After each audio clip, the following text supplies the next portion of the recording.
Okay, class, in this lesson, we are going to learn to determine the interest on a loan given the principal, time, and APR. And then we're also going to use the logarithmic loan length formula to determine the term of a loan, okay? So we're going to learn to calculate interest and then T for time. All right, so let's go ahead and get started. All right, so how can you calculate and model loan computations? Okay, so when you take out a loan, it's always important to know what the complete picture looks like in terms of your payment, responsibility, and how much you're going to be paying over the life or the term of the loan. Okay, so part of the monthly payment will decrease the principal, and part of it will also be going towards finance charge, or what's called interest. So let's go ahead and get started with example number 1. The question here is, what is the monthly payment and total interest paid on a $100,000 loan with an APR of 5.5% for a period of 5 years? Okay, so it is possible at some point in the future that you will borrow some money, some amount of money, may not be 100,000, it could be more, from a bank or a credit union or some other loan provider, and they're going to charge you interest. And the question is, what is that monthly payment is going to be? So that's what we're going to determine in this example. And then it's also important to understand how much interest in total you will be paying over the life of the loan. So in this case, this is going to happen for a period of 5 years. The interest is at 5.5%, and the loan amount is $100,000. All right, so there are a number of ways to do this. The best way that I prefer to do this is in a spreadsheet. Okay, so let's go ahead and move over to the spreadsheet.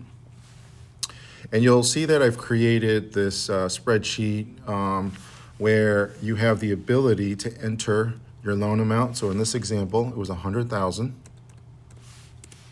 and the interest rate was 5.5%, and the term was for 5 years, okay?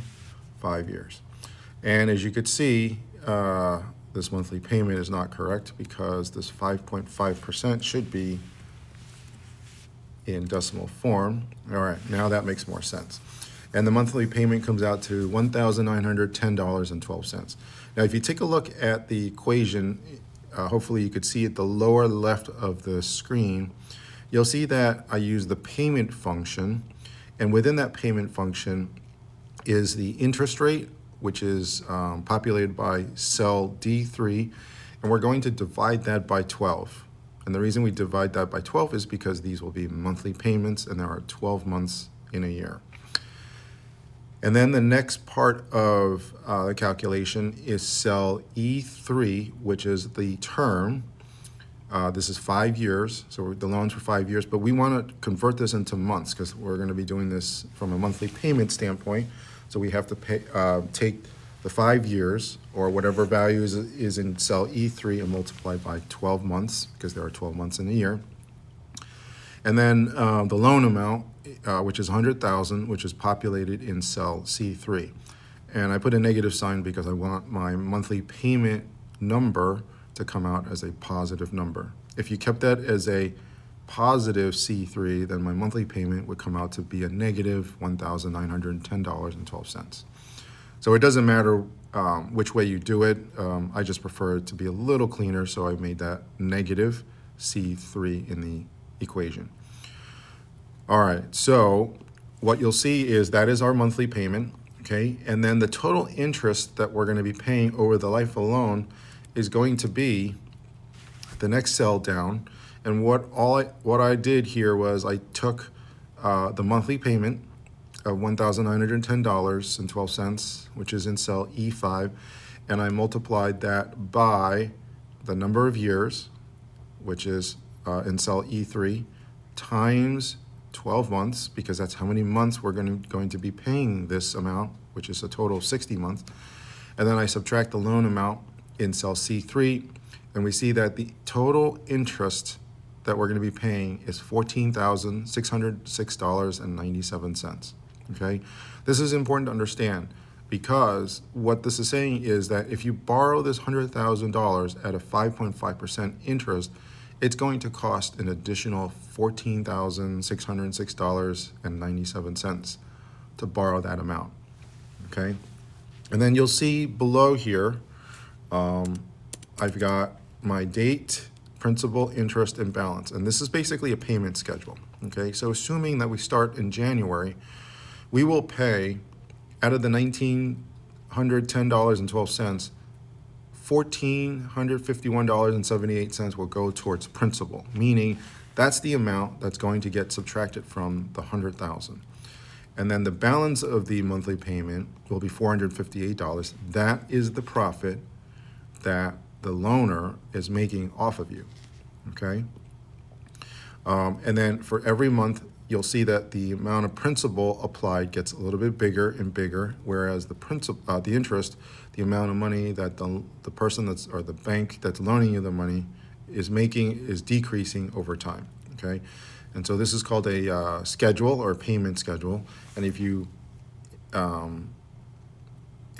had a complete schedule, this would go all the way down to 60 months, and it'll show you exactly what your balance, principal, interest will be over that period of time. So as you can see, even though you're paying $19.10 each month, only a portion of that is going towards principal, and the balance is going towards interest, which is what they're making off of you. So if you add all of this up over the course of 60 months, it will add up to $14,606.97, which is how much they will be making off of you for this loan.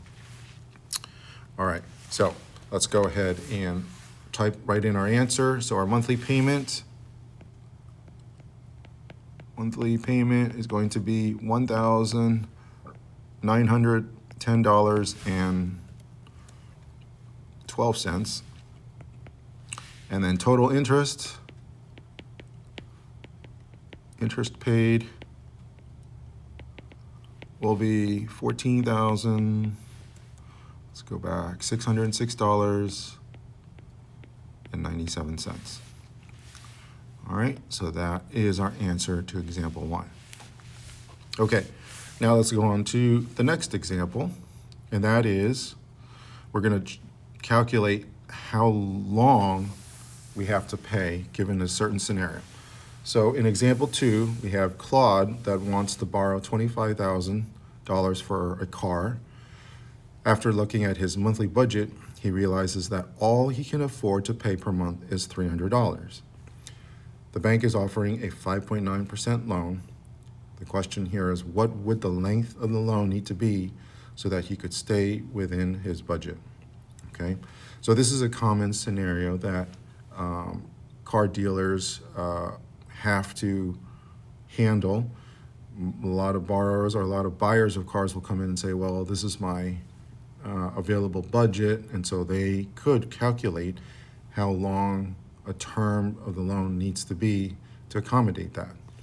Okay, and so to calculate this, we would utilize this logarithmic equation where t, time in years, is equal to the log of the monthly payment divided by the principal minus the log of the monthly payment divided by the principal minus the rate in decimal form divided by 12, and that's all divided by 12 times the log of 1 plus the rate divided by 12. Okay, obviously a very complicated equation. You could always enter this equation into a spreadsheet and then it'll automatically calculate for you. So let's go ahead and do this by using a calculator. So again, M is our monthly payment, our P is the principal amount, which is the amount we're borrowing, and then the interest rate. So if we were to punch all of this into the calculator, we'd find that the answer is T is equal to 8.96 years, or roughly 9 years to pay off this loan. Okay, and that is pretty much it. Hopefully that made sense to you. If any of this was confusing, please go back to the beginning of the recording and listen to it again. Thank you.